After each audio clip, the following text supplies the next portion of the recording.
लेकिन आज सभी को नमस्कार, गुड आफ्टरनून।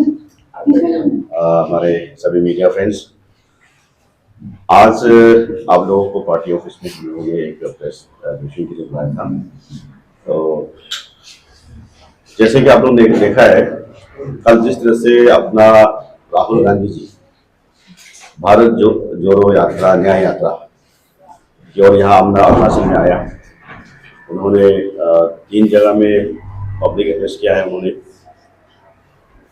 तो मेरा उनका ये सवाल है कि उनको कि भारत जोड़ो यात्रा, तो मेरा ये कहना है कि भारत कब टूटा था?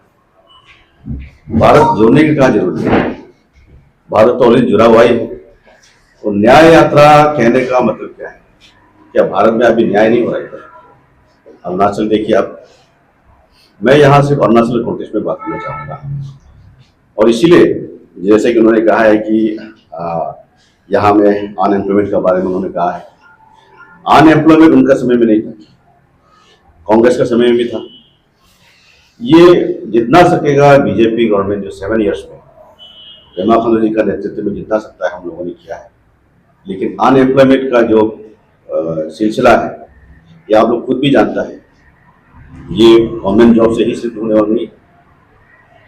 हमारे यूथ को खुद भी अपना आप में काम करना जरूरी है।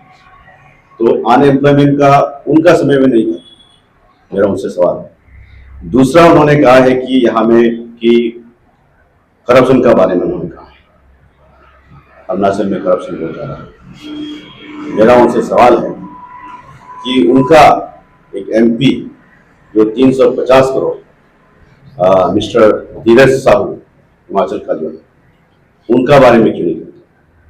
हमारे यहाँ में कहाँ इतना करप्शन है? वो उनको क्यों नहीं बताते कि उसको क्यों एक्शन नहीं लेते? उनको क्यों कुछ नहीं बोलते हो कि उनका इतना जो एक एमपी है उन्होंने इतना करप्शन किया है, उसका बारे में क्यों नहीं कहते हो? तो जो एलिगेशन लगाने से पहले अपने आप को पहले गिरेबान में जाके देना जरूरी है कि वो कितना करेगा, वो कितना पढ़ेगा, वो कितना अपने आप में सही है। सरकार, हम अरुणाचल का भारतीय जनता पार्टी 7 इयर्स हम यहाँ चला रहे हैं, और 7 साल में भारतीय जनता पार्टी का जो नेतृत्व करे पेमा खांडू के नेतृत्व में जो डेवलपमेंट हुआ है, मेरा ख्याल से आप खुद भी देख रहे हैं, हम खुद भी विटनेस है, और सारा पब्लिक इसमें विटनेस है। डेवलपमेंट में कोई कमी नहीं है, और इसलिए सरकार आने वाले दिन में दोबारा फुल टर्म की मेजोरिटी के साथ फिर हम सरकार वापस आएंगे। और पब्लिक जिस तरह से अभी ज्वाइनिंग हो रहा है, इससे भी आपको पता चलना चाहिए कि भारतीय जनता पार्टी अच्छा काम कर रहा है, डेवलप कर रहे हैं, इसको विश्वास करते पब्लिक आ रहा है। ये दूसरा, उन्होंने कहा है कि बीजेपी जो है आरएसएस को मिलकर के मीडिया को बिल्कुल आजादी नहीं दे रहा है।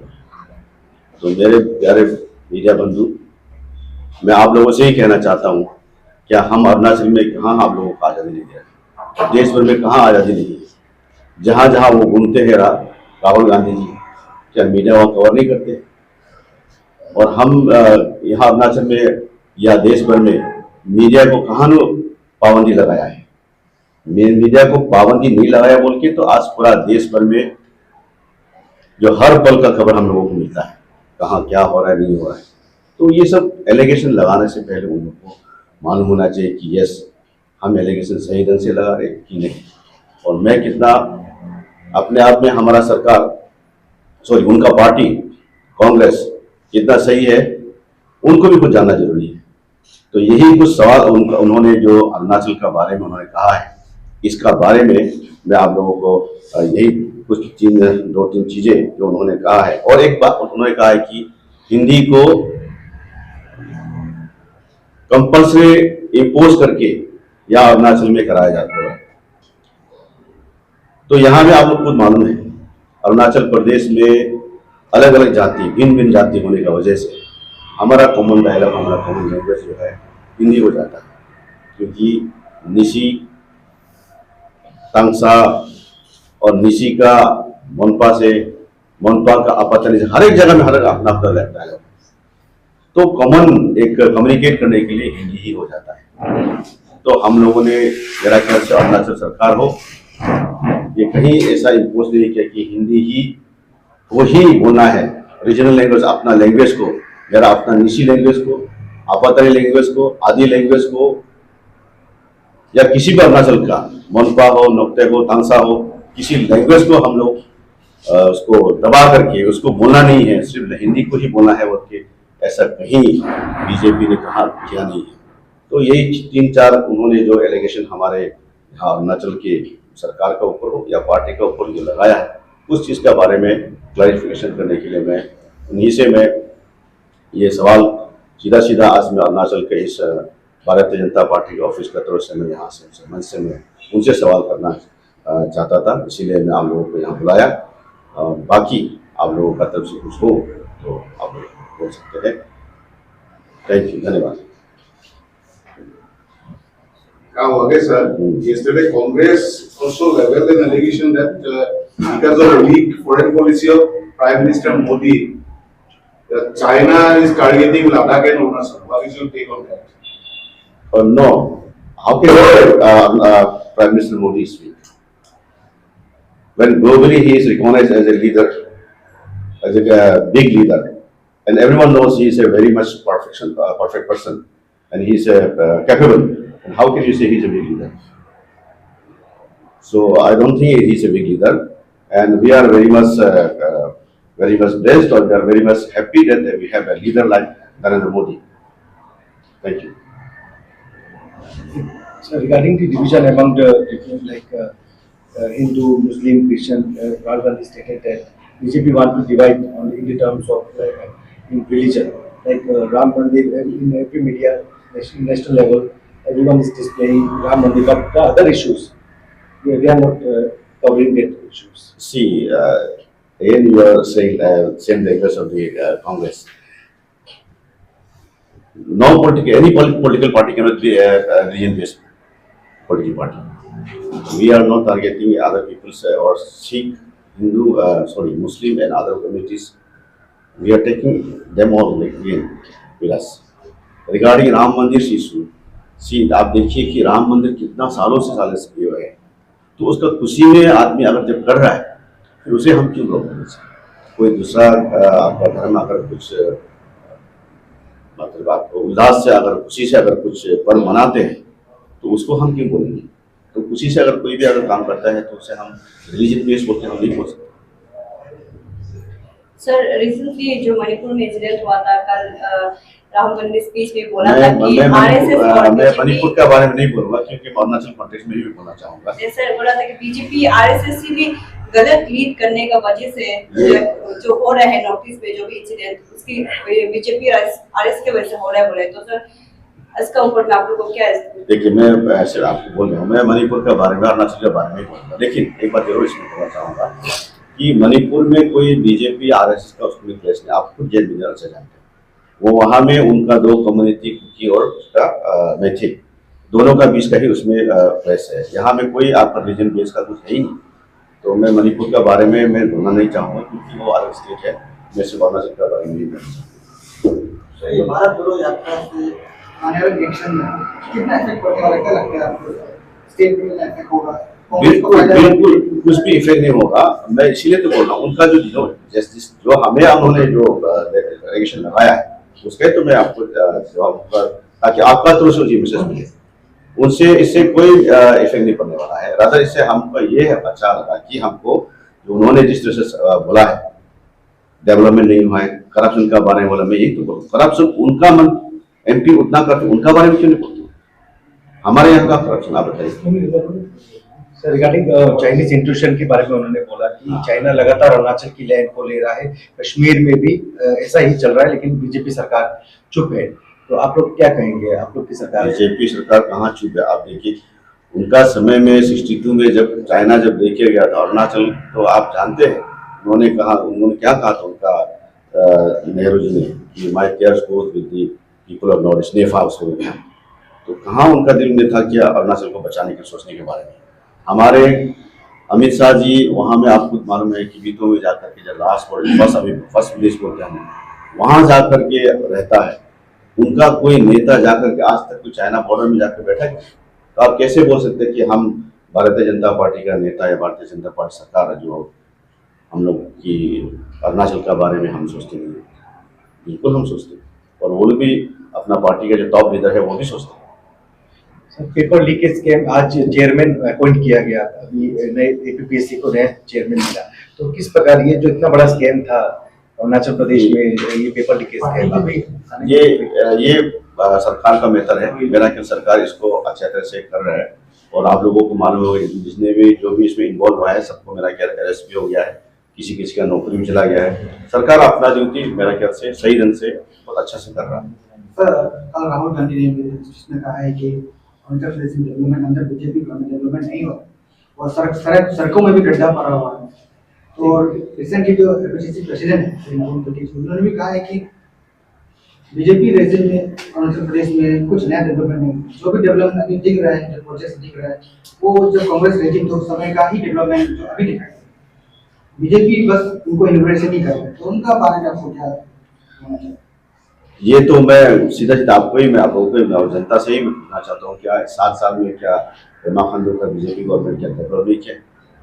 ये आंध्र पास हम लोग आप रोड देख रहे हैं, है ना, ये आपका टनल देख रहे हैं हम लोगों ने, इस लचिपू का एयरपोर्ट देख रहे हैं हम लोग, मेडिकल हॉस्पिटल है जो अपना एक नॉन मेडिकल कॉलेज से देख रहे हैं, और जो अपना जितना भी अपना मेडिकल जो डिस्ट्रिक्ट हॉस्पिटल है अपग्रेडेशन हुआ है, और जितना अपना स्कूल्स है उसको मॉडल स्कूल में कन्वर्ट करके जा रहा है, ये डेवलपमेंट नहीं तो कहाँ है?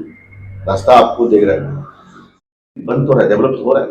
ये तो सारा का सारा पब्लिक विटनेस, आपको विटनेस, डेवलपमेंट कहाँ नहीं? 7 साल में तो जो पेमा खांडू का नेतृत्व में जो बीजेपी डेवलपमेंट किया है, मेरा ख्याल से ये तो